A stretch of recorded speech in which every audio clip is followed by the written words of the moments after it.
Answer రాసేటప్పుడు given that first రాయాలి.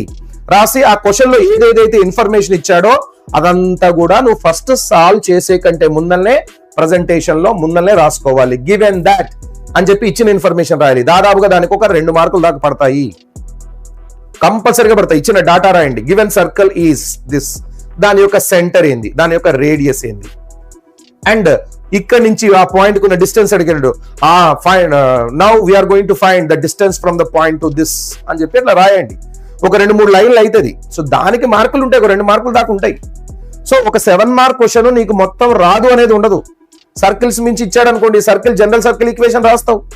దానికి సెంటర్ ఏంది -g, -f, దానికి రేడియస్ ఏంది √g² + f² - c.